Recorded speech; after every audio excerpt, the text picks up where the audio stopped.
ඉතින් මේ වීඩියෝ එකේ අපි බලමු forget password option එක කොහොමද හදන්නේ කියලායි ඒක ඩිසයින් එක කොහොමද කරලා තියෙන්නේ කියලා. ඉතින් මුලින්ම forget password එකට ඕනේ user කෙනෙක්ට හදිස්සියේ ඒ user ගේ password එක අමතක වෙනවා. ඒකට option එකක් තිබෙනවා forget password එක තියෙන්නේ. ඉතින් ඒ forget password එක සෑහෙන ඕනෑ user කෙනෙක්ට. ඉතින් අපි ඒක බලමු අපි කොහොමද ඩිසයින් කරලා තියෙන්නේ කියලා. ඉතින් අපි UI එකේ තියෙන forget password එක මෙතනින් දාලා තියෙනවා අපි. text accuracy දාලා තියෙනවා. ඉතින් අපි ඒක කොහොමද ඩිසයින් එක කොහොමද කියලා බලුවොත් එහෙම ඒක පාර්ට් එක එන්නේ කොහොමද කියලා බලුවොත් එහෙම අපි මෙතන email එකක් දීලා forget password එක ක්ලික් කරන්න ඕනේ. අනිවාර්යයෙන්ම forget password option එකට යන්න user අර email එකක් දෙන්න නැතුව user කෙනෙක් යන්න හිතුවොත් අපි ඒක නවත්තලා දිනවා. මෙතනින් danger message එකක් දාලා please enter your registered email address කියලා. ඉතින් අපි මෙතෙන්ට user කෙනෙක්ගේ email එකක් දීලා බලමු. ඒ user වෙන email එකක් දීලා යන්නත් බෑ. ඒක අනිවාර්යෙන් අපේ DB එකේ තියෙන්න ඕන මේ email එක. ඒ කියන්නේ user කෙනෙක් registered email එකකින් විතරයි forget password option එකට යන්න පුළුවන්. ඉතින් අපි DB එක පැත්තෙන් බලුවොත් එහෙම මේ තියෙන අපේ database එක මේ තියෙන්නේ දැන් මෙතන තියෙන emails ටිකක් තියෙනවා.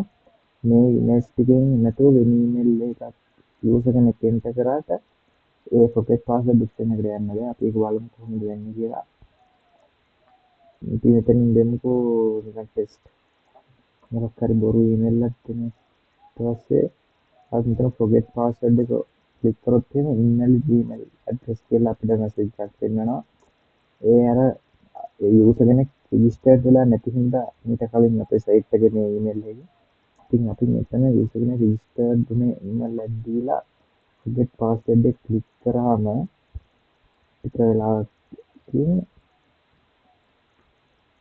අපිට මෙන්න මෙහෙම message එකක් එනවා verification code sent to your email please check the email කියලා. මේකදී අපි ඒ user මත කියලා ඒ email එකෙන් ඒ user මත මේ forget password option එකට යන්නේ කියලා බලන්න අපි email එකක් send කරනවා.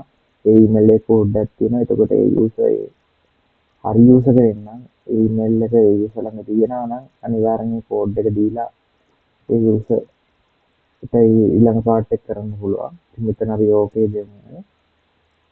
ඊට පස්සේ අපිට මෙතනින් මෙහෙම එකක් එනවා. මේ pop up එකකින් අපිට forgot password කියලා එකක් තියෙනවා. ඒකේ ඊට පස්සේ ඒ user new password එකකුයි ඒ password එකම ආයෙ add කරන්න පුළුවන්. ඊට පස්සේ අර userට ආවේ email address එක මෙතනින් add කරන්න ඕනේ. ඊට පස්සේ මෙතන reset දුන්නාම ඒ userට ඒ අලුත් email එකේ ඒ අලුත් password එකත් එක්ක sign in වෙන්න පුළුවන්. ඉතින් අපි බැලුවොත් මේක back end part එක කරලා තියෙන්නේ කොහොමද කියලා. ඉතින් එහෙම ගියොත් එහෙම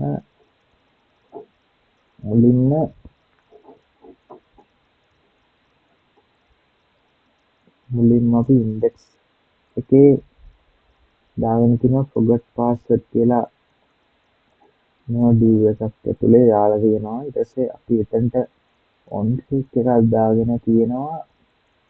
අපේ function එකක් call කරලා දෙනවා on click එකකින් අපේ javascript වල. ඊට පස්සේ අපි javascript එක පැත්තට ගියොත් එහෙම එතන forgot password එක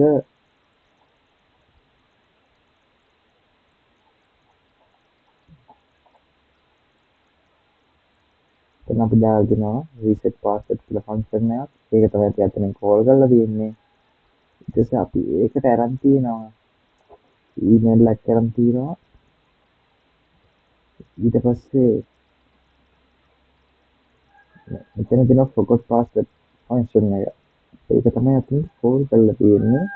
ඊට පස්සේ අපි මෙතනදී email කියන variable එකට අරන් තියෙනවා email2 කියන එකේ value එක. ඒ කියන්නේ මෙන්න මෙතන value එක අපි අරන් තියෙනවා. මෙතන email2 කියන එකෙන් අරන් තියෙනවා අපි එතන value එක. ඊට පස්සේ ඒ value එක අපි get method එක හරහා forget password process කියන PHP ෆයිල් එකට ඇවලා තියෙනවා. ඉතින් අපි ඒක තමයි ඒතර back end part එක කරලා තියෙන්නේ PHP වලින්. ඉතින් අපි ඒකට ගියොත් බලන්න forget password මේ තියෙන්නේ ඒක අපි මුලින්ම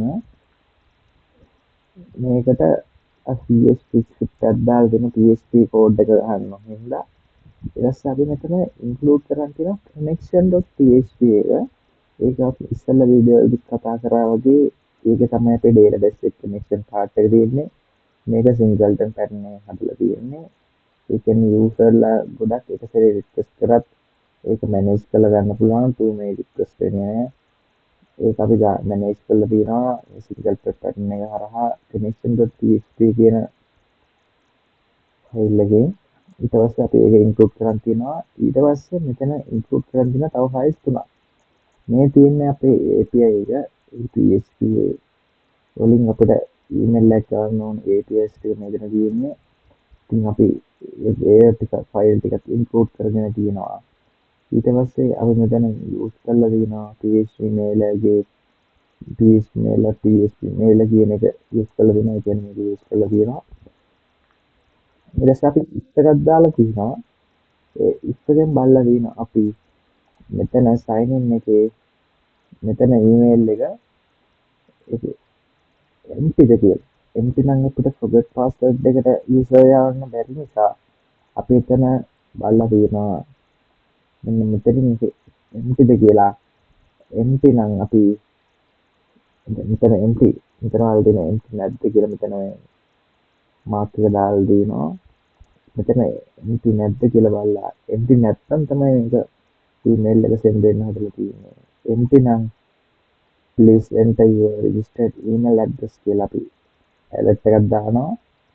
අපේ ඉස්සෙල්ලා බැලුවා වගේ ඊට පස්සේ මේක empty නැත්නම් අන්න මෙතන email එක ආයි අරගෙන තියෙනවා. අපි අර එහා පැත්තෙන් index එකේ email එක JavaScript එක ආවයි ඒ email එක කොහොම එකට දාලා ඒ email එක ආයි අල්ලන් තියෙනවා variable එකකින්. ඊට පස්සේ අපි මෙතනින් අපේ අර connection එක use කරලා database එක අපි search එකක් ගහගෙන තියෙනවා ඒ users table එකට ඒ email එකයි අපේ අර user මෙතෙන් send කරපු email එකයි සමානද කියලා. ඒ කියන්නේ database එකේ මෙතනට enter කරපු email එකයි සමාන emails තියෙනවද කියලා. එහෙම තියෙනවා නම් ඒක row එකක් හරි අපි අල්ලගෙන තියෙනවා n කියන variable එකට. ඊට පස්සේ මෙතෙන්දී තමයි exception part එක කරලා දෙන්නේ. මෙතෙන්දී අපි PHP වල unique UID කියලා unique ID කියලා අපි මෙතන function එකක් තියලා දෙනවා. අපි ඒක අරගෙන අපි code එකක් හදාගෙන තියෙනවා. අපි ඒක තමයි අර verification code එක විදිහට email එකට යන්නේ. අපි ඒ code එක හදාගෙන තියෙනවා. ඊට පස්සේ අපි මේක code කියන variable එකට දාගෙන තියෙනවා. ඊට පස්සේ අපි කරලා තියෙනවා මෙතන අපි database එකට insert එකක් ගහගෙන තියෙනවා. insert එක කියන්නේ update එකක්. ඒකේ අපි අර මෙතන generate කරගත්ත code එක අපි update කරලා තියෙනවා user table එකේ verification code කියන එකට. අපි ඒක update කරන් තියෙන්නේ අර user enter කරපු email එකේ හොයලා ඒ email එකේ verification code එක විදිහට තමයි අපි database එකට set කරලා තියෙන්නේ. ඉතින් මේ තියෙන්නේ ඒක බැලුවොත් මේ තියෙන verification code එකක් තියෙනවා. එතන තමයි set වෙන්නේ අර user enter කරපු email එකෙන් හොයලා. ඒක ඒ table එකේ verification code කියන එකට තමයි set කරලා තියෙන්නේ මෙතනදී. ඊට පස්සේ ඒක අපි එකක් නම් කියලා බලලා වෙනවා. දැන් number of rows එකක් නම් අපි email එකක් යවලා දිනවා. මෙතනදී අර අපි අර APIs use කරලා මෙතන include කරගත්ත files තුනෙන් use කරලා අපි මෙතන code එකක් දාගෙන තියෙනවා. ඒකෙන් තමයි email එක යවලා තියෙන්නේ. ඉතින් මෙතනදී ඊට පස්සේ අපි යවන අපේ email එකක් දීලා තියෙනවා. ඊට පස්සේ අපි මෙතෙන්ට ආයි දාගෙන තියෙනවා ඒ යූසර්ගේ ඊමේල් එකේ කියන්නේ යමන්න ඕන ඊමේල් එක දාගෙන තියෙනවා. ඊට පස්සේ මෙතන තියෙනවා අපි ටෙක්ස්ට් එකක් දාගෙන තියෙනවා සබ්ජෙක්ට් එකේ විදියට. ඊට පස්සේ අපි ආයෙ මෙතන කලර් එකක් ඉරිගේෂන් කෝඩ් එක අපි යවලා තියෙනවා. ඒ කෝඩ් එක දාලා තියෙනවා. ඊට පස්සේ හදිස්සියවත් මේල් එක සෙන්ඩුනේ නැත්තම් අපි එක එකක් දාලා දෙනවා ඉරිගේෂන් කෝඩ් sending failed කියලා. ඊට පස්සේ හදිස්සියේ සෙන්ඩ් වුණොත් අපි දාලා දෙනවා සක්සස් කියලා. ඊට පස්සේ හදිස්සියවත් ඊට පස්සේ අපි වැරදි ඊමේල් එකක් දැම්මොත් එහෙම අපි මෙතනදී දාලා දෙනවා ඊමේල් ඇඩ්‍රස් කියලා. ඊට පස්සේ අපි ඒකට මේල් forget password දෙකේදී කරලා දෙන්නේ. ඊට පස්සේ අපි අප්ඩේට් එකක් කරලා අප්ඩේට් ඊමේල් එක මේකේ පාස්වර්ඩ් එක අප්ඩේට් කරන්න බෑ. ඒක කරලා තියෙනවා මෙතන reset password කියන එකෙන්. ඊට කලින් අපි මෙතන ඉතින් කරලා තියෙනවා show password කියලා ෆන්ක්ෂන් එකක් හදන්න දෙනවා. ඒක තමයි ඇත්තටම මේ මෙන්න මේක. අපි මෙතෙන්ට forgot password දුන්නාම බලමු ඒකට මෙන්න මෙතෙන්දී අපි show කරන්න දැන් අදිස්සේ user අලුත් email එක අලුත් password එකක් enter කරනවා. ඊට අදිස්සේ user එක බලා ගන්න ඕන නම් enter කරපු password එක මෙතන show කියන බටන් එක ක්ලික් කරාම අපිට බලා ගන්න පුළුවන්. ඊට hide කියන එක එබුවම ආයි එක .h විදියට ඒක පෙන්නන්නේ නැහැ. දැන් මේකත් ඒ විදියට ඒ පාර්ට් එක හදලා තියෙනවා. එන්න ඒක තමයි අපි මෙතනදී කරලා තියෙන්නේ. ඔන්න මෙතෙන්දී කරලා තියෙන්නේ ඒක show password කියන. එතෙන්දී අපි hide කරලා දෙනවා, I show කරලා දෙනවා. ඒ බටන් එක ක්ලික් කරනකොට ඒ දෙක මාරු වෙන අපි හදලා තියෙනවා. ඊට පස්සේ මෙතෙන් තමයි reset password කියන එක හදලා තියෙන්නේ. මෙතෙන්දී ආයි අර අතන box එකේ පෙන්නපු විදියට ඊමේල් එක ගන්න තියෙනවා. ඊට පස්සේ new password එක ගන්න තියෙනවා. අර user enter කරමු. ඊට පස්සේ ආයි දෙතරක් user password එක enter ගන්නකොට ඒක match වෙනවද බලන්න අපි ඒක ආයෙ ගන්න තියෙනවා. ඊට පස්සේ verification code එක ගන්න තියෙනවා. ඊට පස්සේ අපි ඒක ආයෙ ඔක්කොම එකට form එකක් විදිහට දාලා ඒ form එක අපි යවලා තියෙනවා. ආයෙ reset password process.php කියන එකට අපි යවලා තියෙනවා. ඒක තමයි ඒ විතර backend part එක කරලා තියෙන්නේ. ඉතින් අපි ඒක බැලුවොත් එහෙම මේ කියන්නේ ඒකේ backend part එක මුලින්ම ඉස්සෙල්ලා වගේම script එකක් දාගෙන ඊට පස්සේ connection class එක include කරලා තියෙනවා. ඊට පස්සේ අපි ආයෙ එහා පැත්තේ form එකේ දේවල් ටික variables වල ගන්න තියෙනවා මෙහෙම. ඒවල new password RT password verification කියලා. ඊට පස්සේ අපි මෙතනදී බලලා තියෙනවා අර user enter කරන password දෙකම password එක දෙසරක් enter කරන්න බෑ. ඒක අපි මෙතනදී බලලා තියෙනවා ඒ දෙක match වෙනවද කියලා. ඒ දෙක match වෙන්නේ නැත්නම් හදිස්සිය password doesn't match කියලා එනවා. ඊට පස්සේ හදිස්සිය ඒ password දෙකම match වුණොත් අපි මෙතන දාලා තියෙනවා database එක අපි ආයේ දාගෙන තියෙනවා search එකක් ගන්න තියෙනවා users එකේ email එකෙන් අපි ආයෙ search කරලා තියෙනවා. ඊට පස්සේ verification code එක අපි ආයෙ හරි දාලා තියෙනවා. ඊට පස්සේ අපි යවපු verification code එකයි user හම්බුන එකයි user enter කරපු එකයි සමාන නම් තමයි අපි මෙතන අත්තර බලලා තියෙන්නේ. ඊට පස්සේ හදිස්සිය සමාන නම් අපි number of rows ගන්න තියෙනවා නම් කියන variable එකට. ඒ නම් කියන variable එක එකයි නේ. ඒ කියන්නේ user කෙනෙක් හරියටම ඉන්නවා ඒකේ verification code එකක් හරි ඒ ඔක්කොම ගන්නට user enter කරලා ඒක ටික් කරගෙන තියනවා නම් ඒක row එකක් අපි දෙනවා. ඊට පස්සේ අපි එතනදී ආයි ඒ row එක තියනවා නම් අපි insert එකක් ගන්න insert database එකට update එකක් ගන්න තියෙනවා user table එකේ password එක අර අපි user enter කරපු new password එකට update එකක් ගන්න තියෙනවා. email එකෙන් තමයි user email එකෙන් තමයි අපි ඒක හරියටම අප්ඩේට් කරන්න ඕනේ. ඒ row එක අපි බලලා තියෙන්නේ. ඊට පස්සේ අපි password එක අප්ඩේට් කරගෙන තියෙනවා. හදිස්සියවත් ඒ දෙකම නැත්තම් ඒ කියන්නේ එහෙම data එකක් හම්බුනේ නැත්තම් ඒක row එකක් වань නැත්තම් අපි මෙතනදී එක එකක් දාගෙන email verification code කියලා දාගෙන තියෙනවා. ඉතින් මේවා තමයි අපි back end part එක කරලා තියෙන්නේ. අපි මේක design එකෙන් විදියට අපි කරලා බැලුවොත් ඒවා අන්වලින් නෑ. අපිට මෙතෙන්දී email එකක් add කරන්න නැතුව යන්න බෑ. අපි එහෙම දීලා බලමු email එකක් add කරන්න නැතුව. එතකොට එනවා අර අපි ඉස්සෙල්ලා බලපු විදියට please enter your registered email address කියලා. ඊට පස්සේ අපි දැන් email එකක් දෙන්නකෝ බලන්න.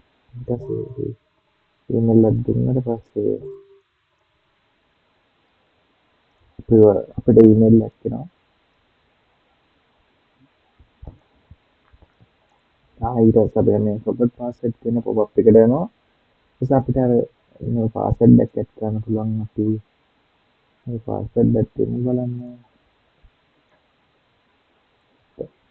හරි. ඊට පස්සේ අපිට මෙතනට ආවේ verification code එක දෙන්න නැතුව අපි reset කරලා බලමු. එතකොට අපිට ආයේ කෝල් එකක් කරලා දෙනවා email our verification code කියලා. මෙතෙන්දී අපි දෙමුකෝ දැන් බලන්න මෙතන තියෙන 8 වෙනකන් යනවා මෙතන එකක දෙමු තියෙන 7 වෙනකන් රීසෙට් දුන්නොත් තියෙන පාස්වර්ඩ් එක doesn't match කියලා එනවා. ඒ කියන්නේ අපි අර validation part එක 100%ක් හරි. ඉතින් අපි ආයෙ මෙතෙන්ද දීලා අපිට ආයේ email address එකක් දෙමු බලන්න. ඉතින් අපේ email එක මෙන්න verification code එක අරන් තියෙනවා දැන්. 07 වලට හරි මම verification code එක ඇවිල්ලා තියෙනවා. ඒකම කොපි එකක් දාගෙන මෙතෙන්ද දීලා බලමු. ඒ වැඩේ හරිද කියලා. අපි මෙතන ආයෙ පාස්වර්ඩ් දෙන්න කියලා අපේ වෙනකන් දීලා බලමු. බලන්න හරියට නැත්නම් කියලා. හරි. අපි මේක අප්ඩේට් කරන්න කලින් අපි database එකේ තියෙන පාස්වර්ඩ් එක බලමු. ඉතින් මම sign in මෙන්න මේ email එකෙන්. ඒක දැන්ට තියෙන පාස්වර්ඩ් එක තමයි මෙන්න මේ පාස්වර්ඩ් එක. SBSCS කියන පාස්වර්ඩ් එක. ඉතින් අපි දීලා බලමු. දැන් මේක හරිනම් මෙතන එකේන 8 වෙනකම් පාස්වර්ඩ් එක ඒ විදිහට අපිට මෙතන පාස්වර්ඩ් එක change වෙන්න ඕනේ. ඊට පස්සේ හරිනම් verification code එක මෙතනදී අප්ඩේට් වෙන්න ඕනේ. අපේ automatic verification code එක අප්ඩේට් වෙන්න ඕනේ. මේකේ database එක. අපි බලමු මෙතන දැන් reset එක දීලා password එක sentence